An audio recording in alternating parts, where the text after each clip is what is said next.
తండ్రి బోలాశంకరుడైతే కొడుకు పరమదయామయుడు. చెంబుడు నీళ్లు తలపై పోసి భక్తితో పూజిస్తే కోరిన కోరికలు తీర్చేవాడు పరమశివుడైతే ప్రకృతిలో దొరికే ఆకులు పండ్లు చివరికి గరికతో పూజించిన సర్వ విఘ్నాలను తొలగించి సర్వం సమకూర్చేవాడే గణపతి. ఆది పూజ్యుడిగా పూజలందుకుంటున్న శ్రీశైలం క్షేత్ర సమీపంలోని రత్నగర్భ వినాయకుడి ఆలయ విశేషాలపై ఏబిఎన్ ప్రత్యేక కథనం.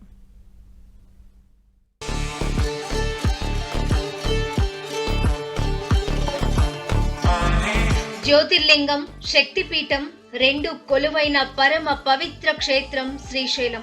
ఇక్కడ శివుడు మల్లికార్జున స్వామిగా, అమ్మవారు భ్రమరాంబాదేవిగా పూజలందుకుంటున్నారు.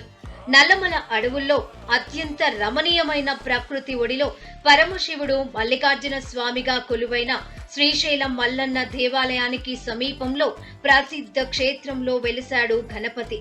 ఈయనే సాక్షి గణపతిగా పూజలందుకుంటున్నాడు. తన తండ్రి శివుడికి సాక్ష్యాలు చెప్పే గణపతి కాబట్టి సాక్షి గణపతి అనే పేరు వచ్చిందని అంటుంటారు.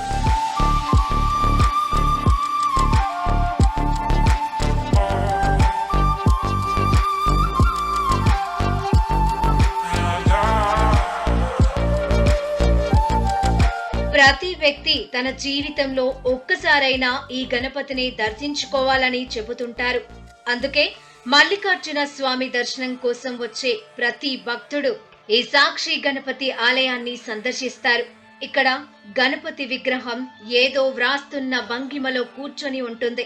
అంటే మల్లికార్జున స్వామి దర్శనానికి ఎంతమంది భక్తులు వచ్చారు, వారి వివరాలను రాసుకొని కైలాసంలో తన తండ్రి శివుడికి సాక్ష్యమిస్తాడట. సాక్షిభూతంగా ఇక్కడ కొలుగుండాలని చెప్పేసి ఆ స్వామివారు మనకి ప్రవేశంలోనే ముందుగా మనకి దర్శనమిచ్చేటువంటి సాక్షి గణపతి. ఈ సాక్షి గణపతి సార్థక నామధేయం. వచ్చిన భక్తులందరూ కూడా వివరాలు మల్లికార్జున స్వామికి ఎవరు ఎప్పుడు వచ్చారు, ఎంతమంది వచ్చారు అనేటువంటి వివరాలన్నీ కూడా తెలియజేయాలని చెప్పి స్వామివారు అక్కడ నియమింపబడినటువంటి ఈ గణపతి సాక్షి గణపతి. గణపతిని ముందుగా అందరూ దర్శించుకొని ఆయన అనుమతి తీసుకొని తరువాత క్షేత్రపాలక వీరభద్రుడు దర్శనం చేసుకొని ఆలయ ప్రవేశం చేస్తారు.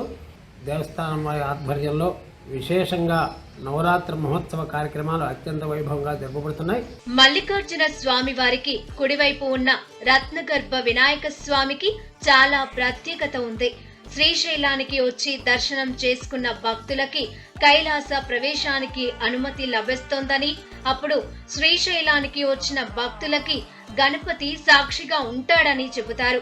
ఇలా భక్తులు శ్రీశైలానికి వచ్చారని గణపతి సాక్ష్యంగా ఉంటాడు కాబట్టి ఈ స్వామికి సాక్షి గణపతి అనే పేరు వచ్చిందని భక్తుల నమ్మకం.